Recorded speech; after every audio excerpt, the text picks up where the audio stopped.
Bonjour à tous, bienvenue dans cette série d'entrevues avec des diplômés en relations d'aide de la méthode Écoute ton corps.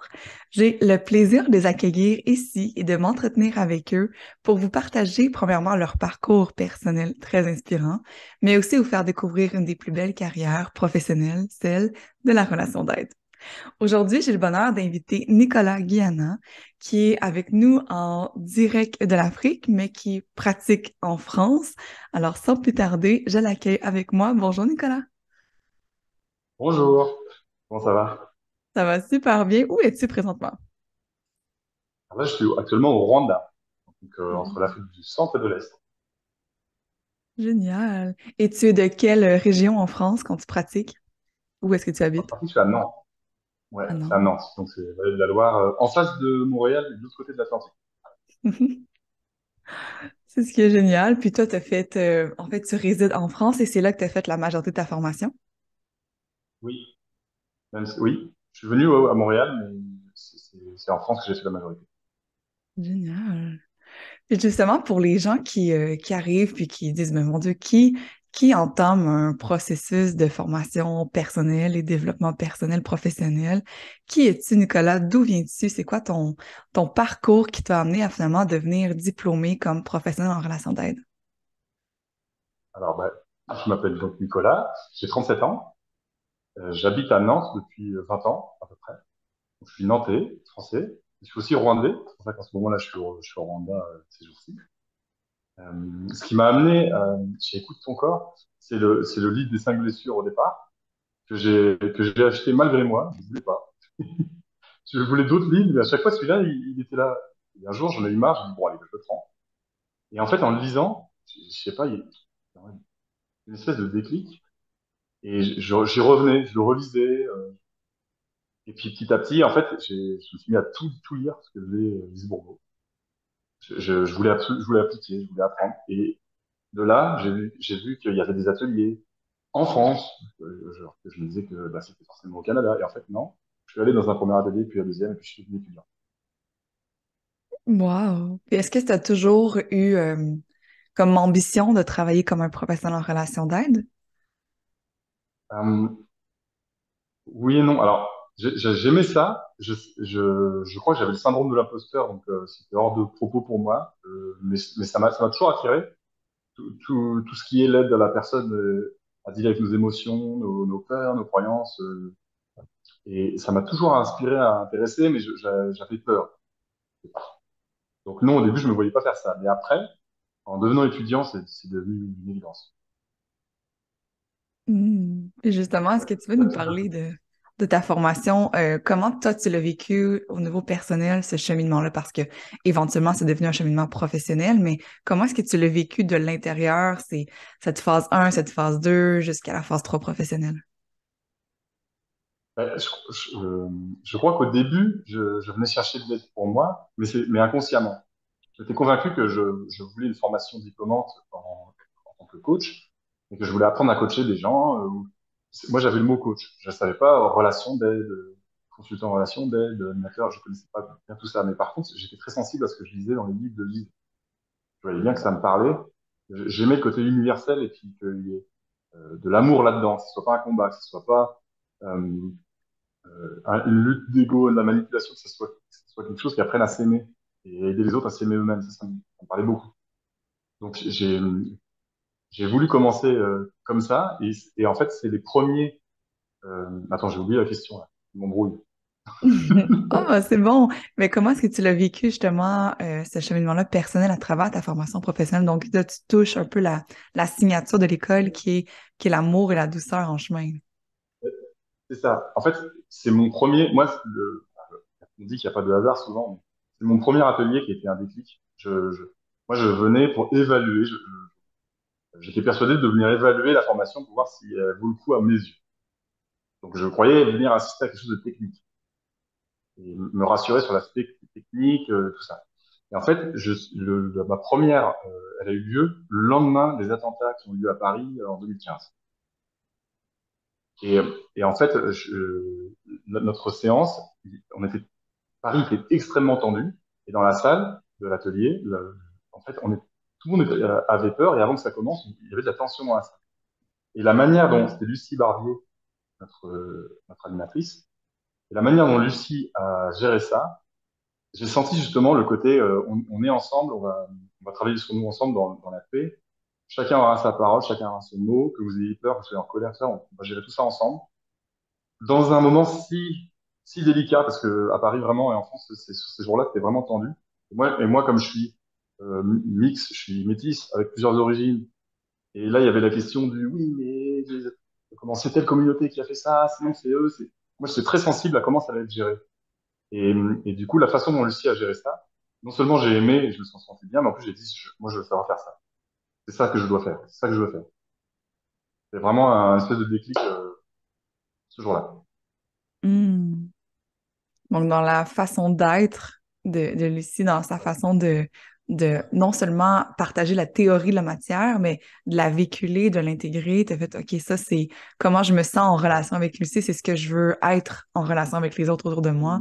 C'est comme ça que je veux accompagner les gens. Comment elle accompagnait, comment elle accueillait, comment elle pouvait gérer celui qui a peur, celui qui a froid, celui qui a mal, celui qui crie, celui qui veut rigoler parce qu'il veut pas parler. J'étais en mode, mais c'est ça, c'est comme ça. Si on apprend tous à faire ça, on va tous s'aimer, on va tous être heureux, j'ai idéalisé tout de suite, beaucoup aimé, ça m'a beaucoup touché. Hmm. J'ai Et envie là, d'apprendre parce qu'il y avait de la oh, poursuis, pardon, non, il y a un délai, mais vas-y. ça, c'est moi, j'ai trouvé qu'il y avait de l'accueil de tout dans sa globalité, mais il y avait aussi la structure du cadre, il y avait tout ce que j'avais besoin de vivre à ce moment-là, je pense. Et je crois qu'on était tous sur la même longueur d'onde parce qu'on est ressorti de cet atelier, on se sentait en paix malgré l'environnement. Ça, c'était quelque chose. Tellement. Tellement. Puis c'est aussi une signature qu'on voit avec ton corps dans les formateurs, dans les conférenciers, les conférencières.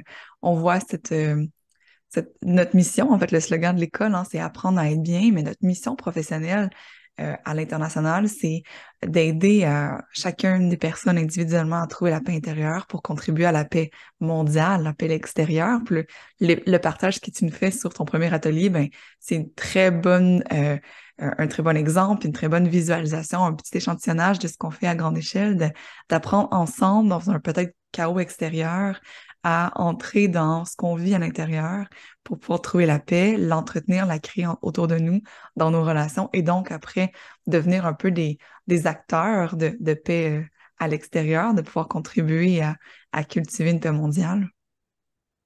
Ah ouais, vraiment. Surtout que en plus, ce premier atelier, non, moi, j'étais déjà venu avec des doutes, des peurs et tout. C'était rajouter l'environnement après qui n'était pas prévu. Mais je me souviens, j'ai continué, moi, quand même, à mettre un peu, entre guillemets, au défi l'animatrice parce que je ne pouvais pas faire autrement à ce moment-là. Donc je posais des questions pour la piéger. Je disais, mais ça, c'est pas vrai. Et en fait, c'est la manière dont elle gérait dans mes interventions et puis celles des autres, j'ai vraiment apprécié.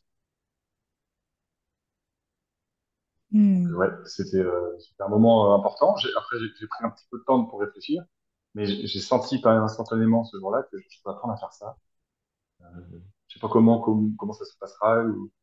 J'ai envie d'apprendre à gérer mes émotions comme ça, d'accueillir comme ça et d'être dans la bienveillance, la paix, tout en étant aussi parfois capable de poser ses limites, etc. Franchement, j'étais admiratif. Hmm. J'adore.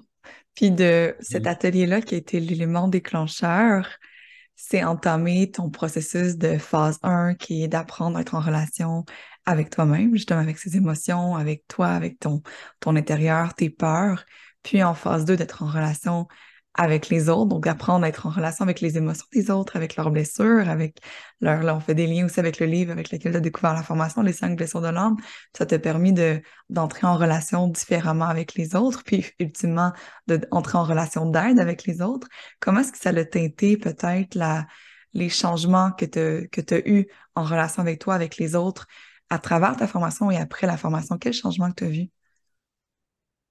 Alors déjà, les premiers changements avec moi, je les ai vus parce que il y a eu des changements dans ma vie suite à cette décision. J'ai changé de carrière.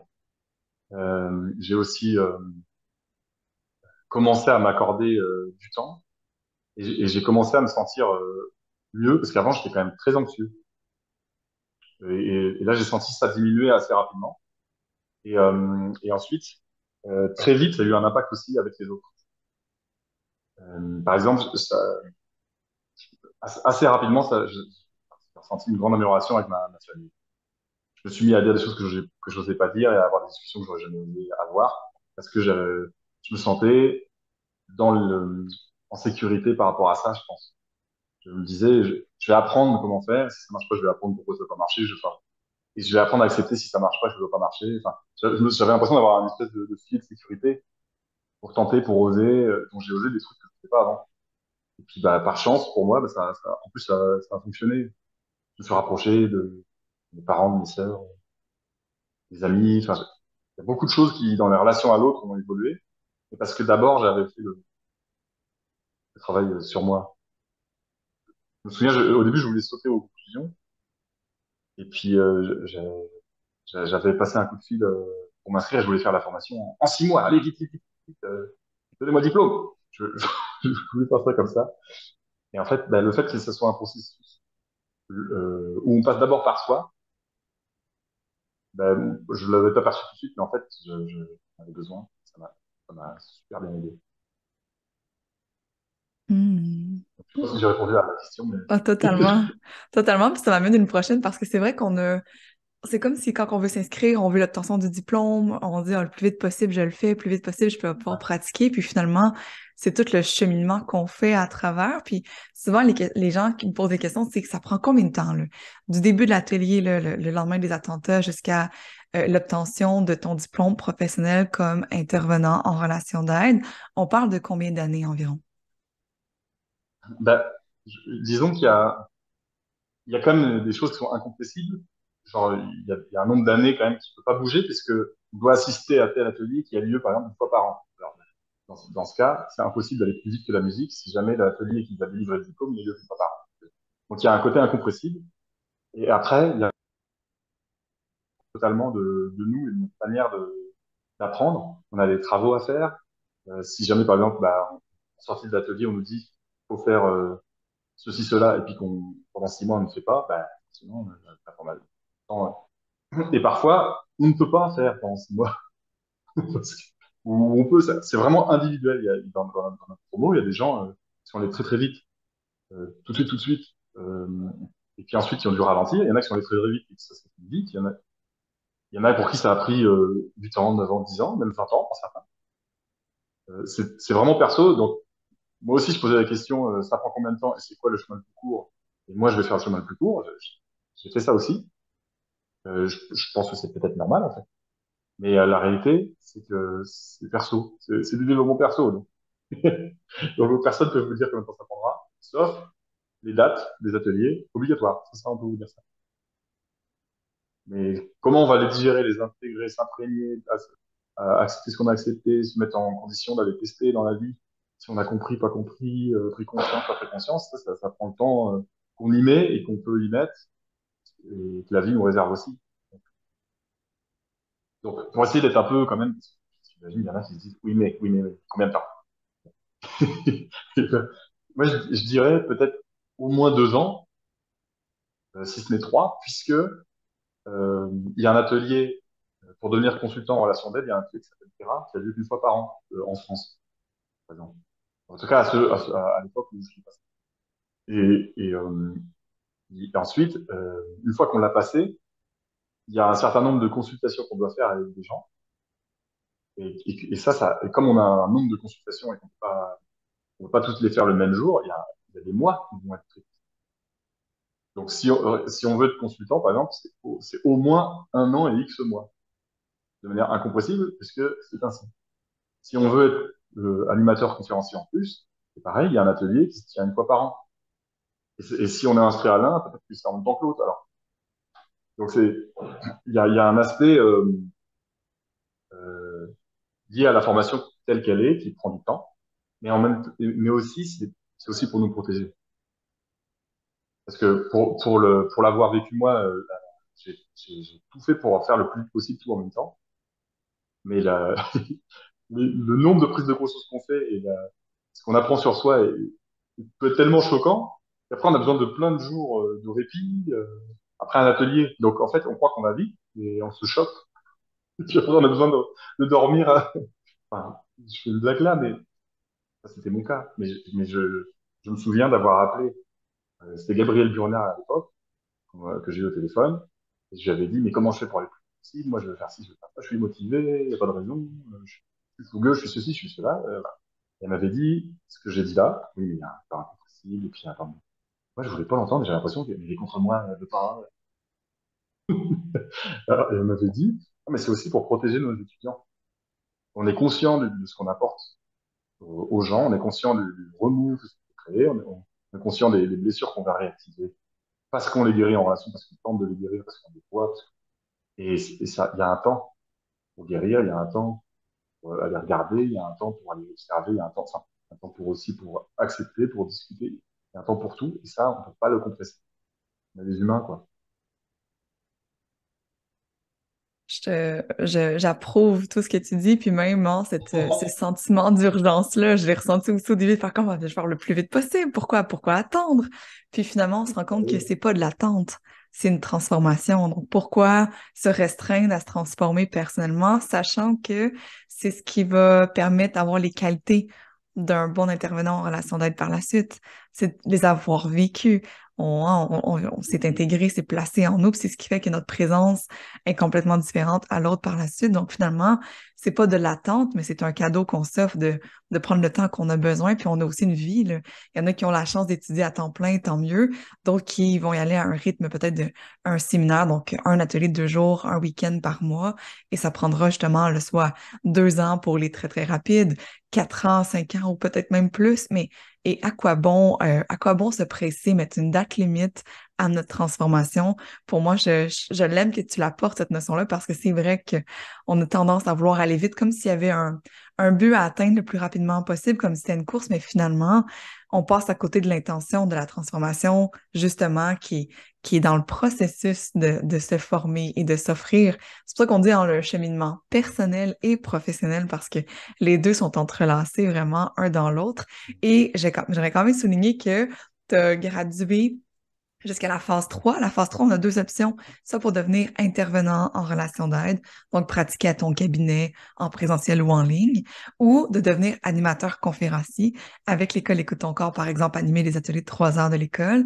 Et toi, dans ton cas, tu es allé obtenir les doubles diplômes, donc les deux pour pratiquer et avoir finalement ces deux chapeaux professionnels.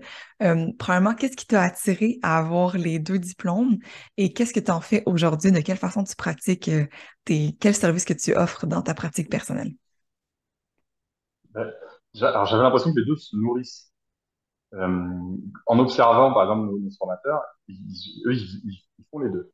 Et souvent, ils expliquaient, en fait, par exemple, ça va être dans une consultation avec quelqu'un en particulier, ils vont aller prendre conscience de quelque chose d'une manière précise, et ensuite, ils vont construire un exemple qu'ils vont nous donner en atelier grâce à cette découverte qu'ils ont fait dans la pratique. Parce qu'en fait, quand on pratique avec quelqu'un, on apprend pratiquement autant que la personne qu'on aime. Ça c'est quelque chose aussi que j'ignorais. C'est un des trucs qui rend le métier génial. Mais donc, ouais, ce qui m'a donné envie de faire les deux, c'est que j'avais l'impression que c'est tout se complétait. Parce que c'est quand même différent comme énergie quand on anime un groupe et un atelier. On peut pas prendre une personne au hasard et faire tout pour cette personne-là et oublier les autres. On doit avoir une vue d'ensemble, une vue globale qui nous oblige à faire justement des choix différents. Mais ces choix-là et ces positionnements-là, il est d'autant plus facile à faire et à prendre que si on sait ce qu'attendent chacun individuellement parce qu'on est au quotidien avec quelqu'un qui a, en fait pas que nous individuellement. Donc, en tout cas, moi, c'est comme ça que je le vois. Donc, quand j'anime un atelier, ça m'aide d'avoir eu des consultations dans les jours précédés ou dans les jours précédés. Et inversement. Donc, je trouvais qu'avoir les deux, ça nourrissait. Puis en plus, bah, j'aime les deux. Moi, avant de faire ce métier-là, moi, j'aimais, déjà, je le faisais gratuit. Je le faisais sans structure et en embarquant parfois avec les émotions des gens, mais je le faisais d'être assis à quelqu'un et parler de c'est quoi ton vrai problème et qu'est-ce qui se passe et viens, on trouve des solutions et viens, on essaie d'apprendre à accepter. Ça, j'aimais déjà ça. Donc, la consultation, il y a ça. Et du coup, j'aimais ça. Et puis aussi, bah, le fait d'enseigner, d'être devant un groupe et puis de diffuser des informations, mais aussi euh, d'enseigner, d'apprendre à pêcher, quoi. On donne pas un poisson, on apprend à pêcher, donc on a l'impression qu'on aide tout le monde à repartir tout seul, et il pourra faire son petit chemin. Et enseigner ça, c'est génial. Alors, les ateliers, ils permettent ça. La consultation, elle permet ce côté intime en deux. Moi, je trouve que les deux sont géniaux. Donc, même si que tu me demandais comment ça se pratique aujourd'hui. Aujourd'hui, je fais plus de consultations pour l'instant. J'ai plus de consultations individuelles. Euh, c'est un choix du moment. J'aime ça. Donc, je suis consultant en relation d'aide. Il y a plusieurs mots peut donner. Parfois, on dit coach. Il y en a qui disent coach de vie. Il y en a qui disent. Moi, j'aime bien dire que je suis un conseiller personnel. Euh, je suis un. Ah, ça dépend. On peut le faire en anglais aussi, parce que parfois, j'ai avoir des clients anglophones. On peut le faire en anglais. Personal, personal coach ou advisor, juste comme ça. Mais moi, j'aime bien dire, ouais, consultant personnel, conseiller personnel, coach en développement personnel, consultant en relation d'aide. Ça, c'est le nom officiel qu'on a avec le diplôme. Consultant en relation d'aide en développement personnel. Hmm. Ça m'amène à peut-être ma dernière question parce que je trouve ça beau que dans ta pratique, ben, pour l'instant, tu sais, les deux se nourrissent. Tu utilises autant l'animation d'atelier que des consultations en privé, mais tu dis quelque chose qui m'a vraiment interpellée, c'est on est nourri autant un et l'autre se nourrit, mais aussi dans la relation avec le client, ce que le client nous apporte dans une salle, dans un groupe, les échanges qu'on a, on apprend autant sur nous.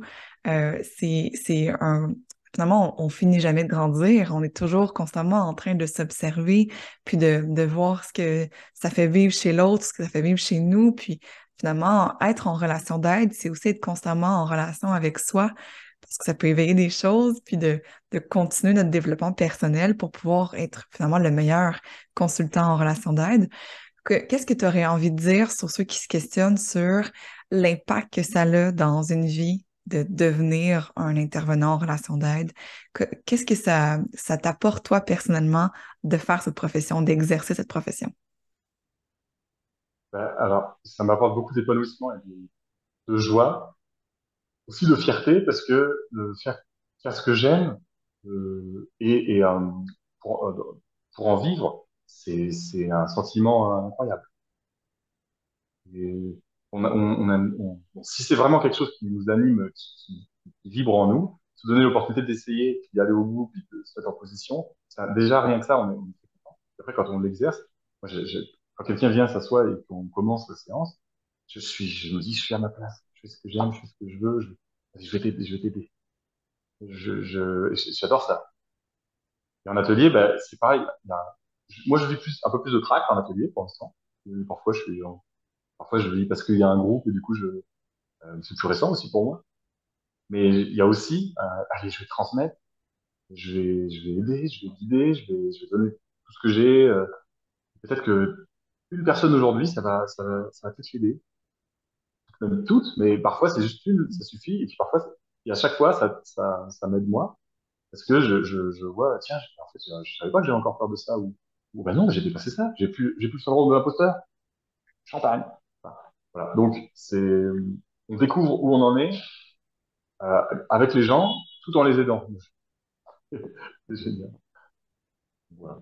Wow, tellement, Ceux qui tellement. s'interrogent, donnez-vous la chance d'essayer.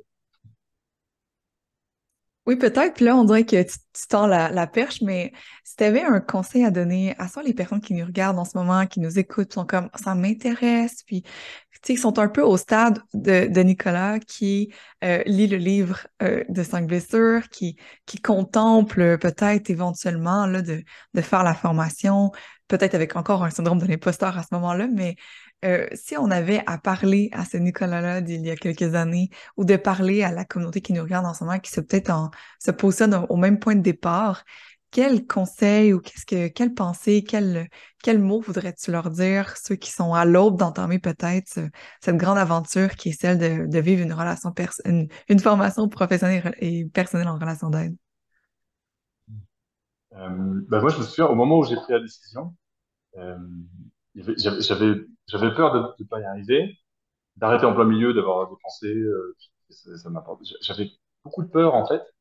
Et puis après, je me suis dit, bon, qu'est-ce que je peux gérer quoi? Et moi, ce qui m'a parlé, c'était, je crois que si jamais je fais cette formation, même si je ne l'exerce pas en tant que coach à la fin, je me rends compte que je sais que ça va m'aider. Parce que j'avais fait des ateliers et je voyais bien que ça m'aidait. C'était bon pour moi. Je disais, ben, ça veut dire, peut-être que j'apprendrai à la fin que je ne veux pas en faire un métier, mais par contre, j'améliorerai mes relations à moi, aux autres, au temps, à l'argent, enfin, à plein de domaines.